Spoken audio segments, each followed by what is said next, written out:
Hello viewers, welcome to YouTube channel physics with Rishikesh. আজকে হচ্ছে আমাদের জিপিএমএস সিরিজের লাস্ট চ্যাপ্টার হাইড্রোস্ট্যাটিক্স।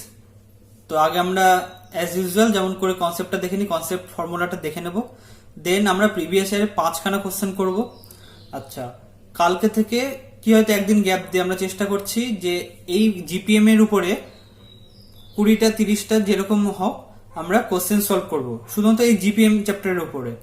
তো তোমরা আজকালের মধ্যে এই যে জিপিএম যতটা আমার চ্যাপ্টার পড়ানো হলো 5খানা চ্যাপ্টার, তোমরা ভালো করে রিভিশন করে নাও আরেকবার, দেখ কালকে আমার সঙ্গে কোশ্চেন সলভ করতে বসো। ঠিক আছে, চলো আজকে আমরা ক্লাসটা স্টার্ট করি।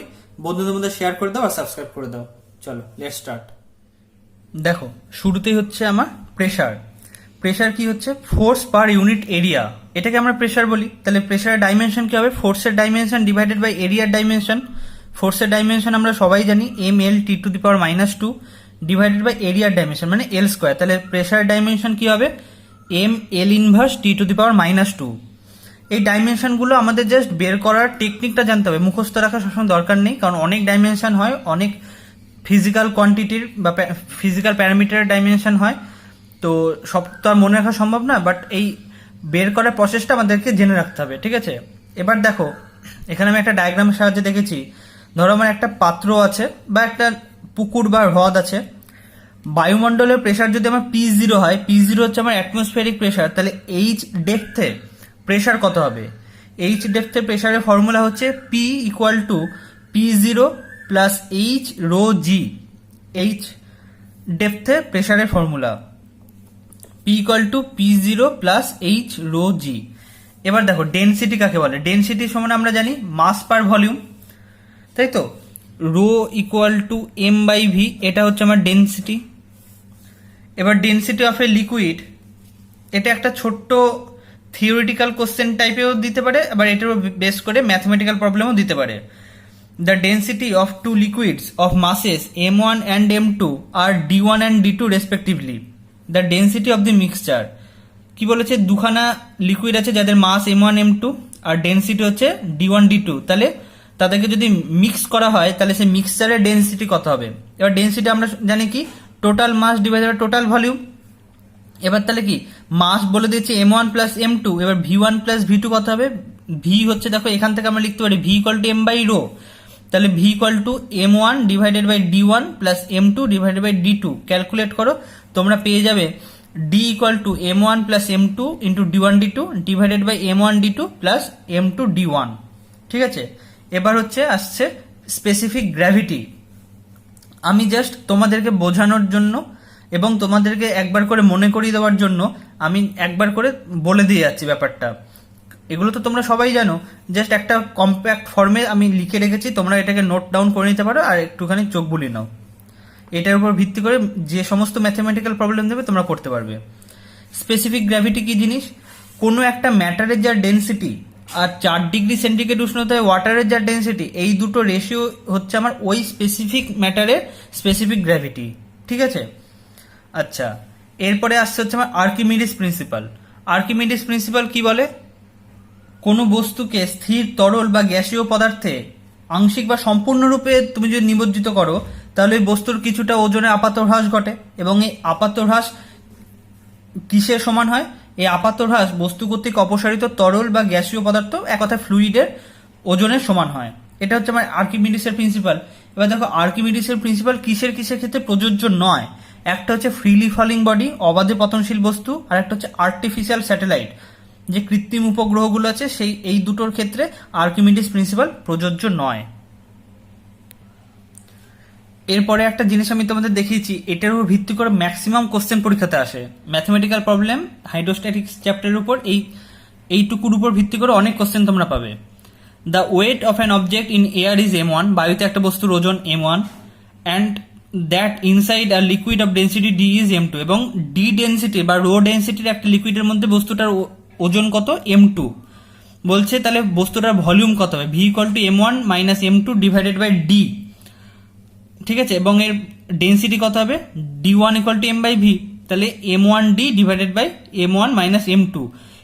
এই চারটে লাইন একটু তোমরা মনে রাখো, এটার উপর ভিত্তি করে তোমরা ম্যাক্সিমাম কোশ্চেন সলভ করতে পারবে। এটাই হচ্ছে আমার মেন ফর্মুলা। এরপরে আসছে হচ্ছে আমার ভাষণের শর্ত। দেখো কোনো বস্তুকে যদি জলের মধ্যে নিমজ্জিত করো বা কোনো তরলে নিমজ্জিত করো, তাহলে ভাষণের ক্ষেত্রে 3টে শর্ত কাজ করে। কি কি শর্ত? একটা হচ্ছে দেখো বস্তুটার উপর, এই যে আমার একটা বস্তু, এটাকে যখন আমি জলে ডোবাবো, এটার উপর কি কাজ করবে? নিচের দিকে ওয়েট কাজ করবে এবং উপরের দিকে বয়েন্সি বা প্লবতা কাজ করবে। Buoyancy, B for buoyancy, B দিয়ে এটাকে ডিনোট করা হয়।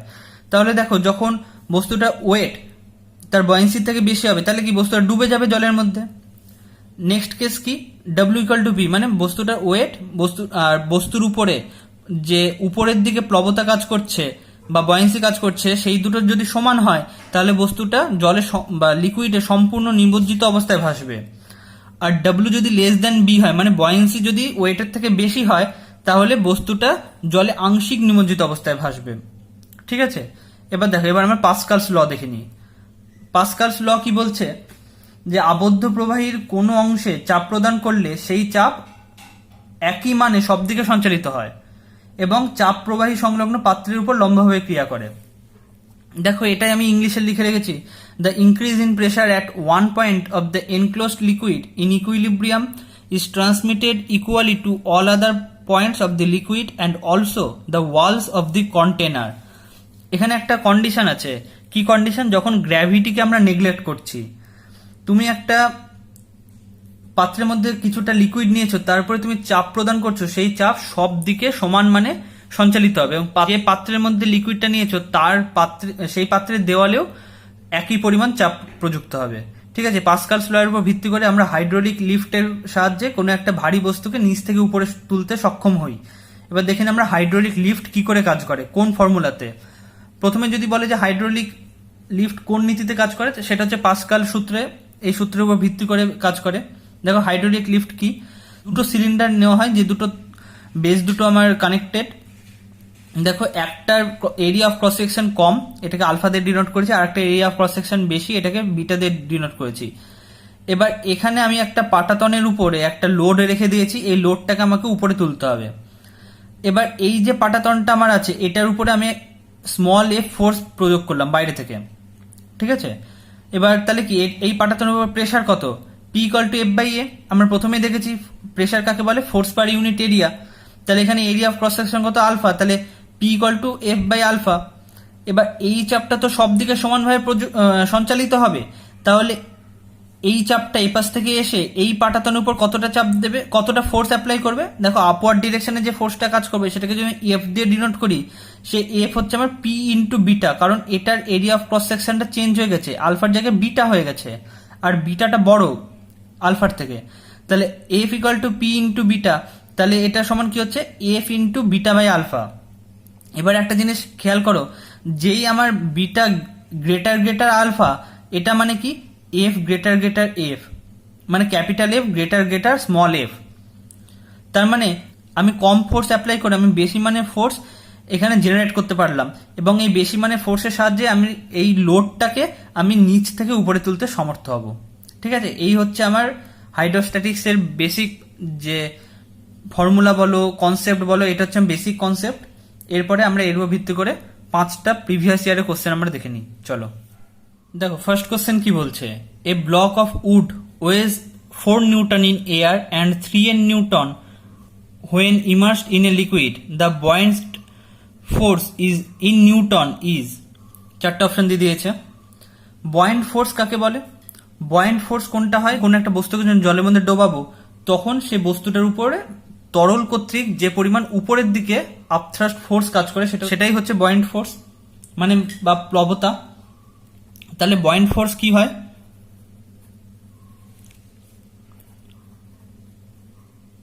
কোনো একটা বস্তুর বায়ুতে ওজন এবং কোনো একটা বস্তুর ওই লিকুইডের ডোবানো অবস্থা ওজন, এই দুটোর মধ্যে ডিফারেন্স।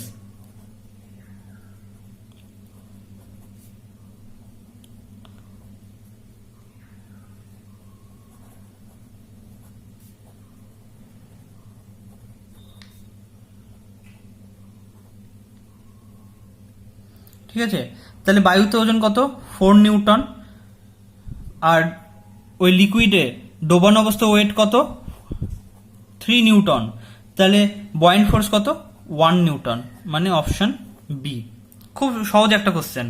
চলো নেক্সট কোশ্চেন। Question number 2.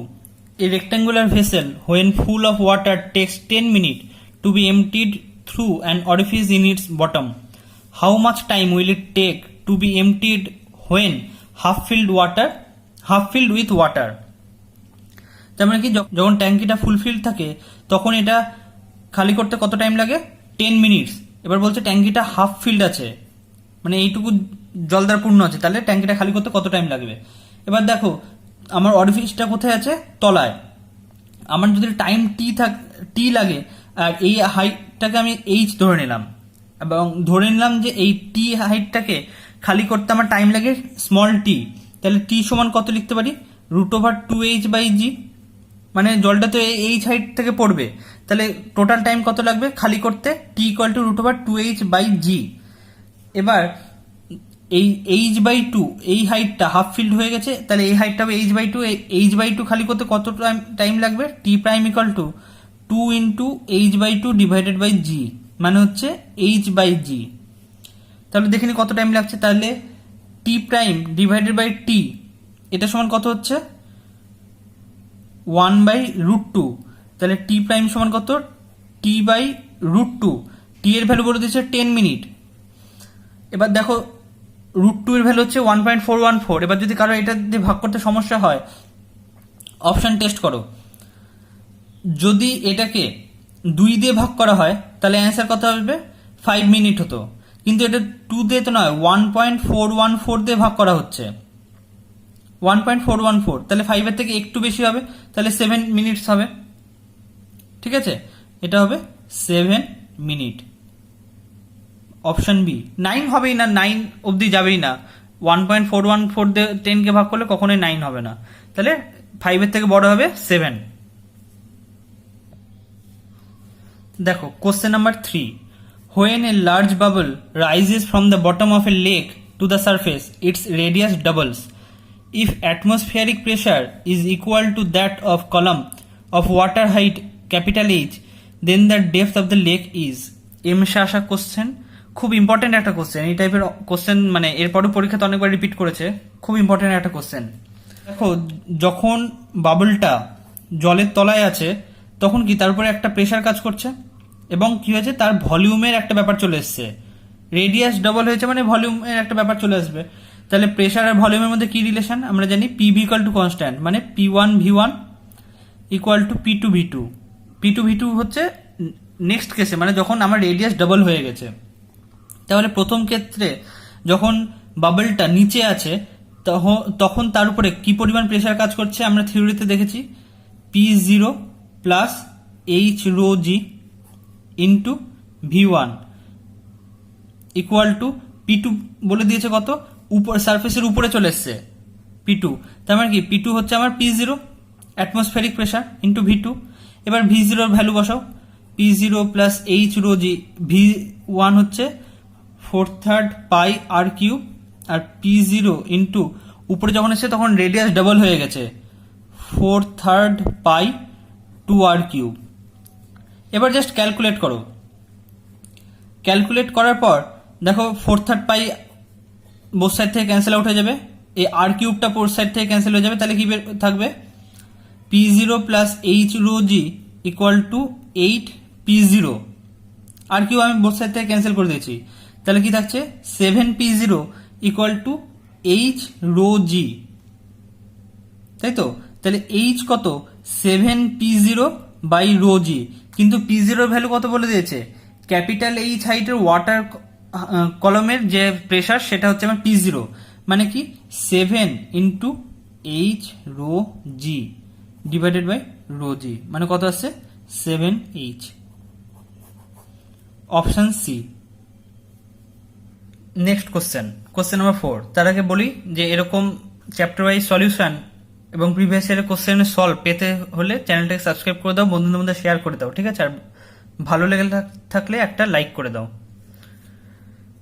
কি বলেছে? A body weights 50 gram in air and 40 gram in water, how much would it weigh in a liquid of specific gravity 1.5। আমরা কি জানি ভলিউম ইন্টু ডেনসিটি মানে হচ্ছে আমার মাস, এবার বলেছে দেখো, যেটা ওয়েট বলে দিয়েছে, কোনো একটা লিকুইডে তুমি যখন একটা পার্টিকেলকে ডোবাবে বা একটা বডিকে ডোবাবে তখন তার ডেন্সিটি কি হবে, rho minus sigma equal to ওই বস্তুটার ওয়েট। কেন? রোটা হচ্ছে বস্তুটার নিজস্ব ডেন্সিটি এবং সিগমাটা হচ্ছে যে লিকুইডে ডুবাচ্ছ সেই লিকুইডের ডেন্সিটি। তাহলে এখানে আমি প্রথমে এয়ারে ডুবিছি, তার মানে কি হচ্ছে V into rho equal to 50, equation number 1। V into rho minus 1 equal to 40, equation number 2। V into rho minus 1.5 equal to আমাকে জিজ্ঞেস করেছে কত। ঠিক আছে, তাহলে সেকেন্ড ইকুয়েশন থেকে আমরা কি লিখতে পারি, V rho minus V equal to 40। এবার ফার্স্ট ইকুয়েশন আমরা জানি কি ভি রো ইকুয়াল টু 50, তাহলে ভি রোর জায়গায় 50 বসিয়ে দাও। তাহলে ভি সমান কত, 10 হলো। ভি সমান 10 হলে 1 নম্বর ইকুয়েশন থেকে কি লিখতে পারি, রো ইকুয়াল টু কত, 50/10 মানে হচ্ছে 5। তাহলে এবার এই ভ্যালুটা আমি 3 নম্বর ইকুয়েশনে বসিয়ে দিই। 3 নম্বর ইকুয়েশন থেকে কি লিখতে পারি, ভি মানে হচ্ছে 10 ইন্টু 5 মাইনাস 1.5, 10 ইন্টু 3.5 মানে হচ্ছে 35 গ্রাম। Option D.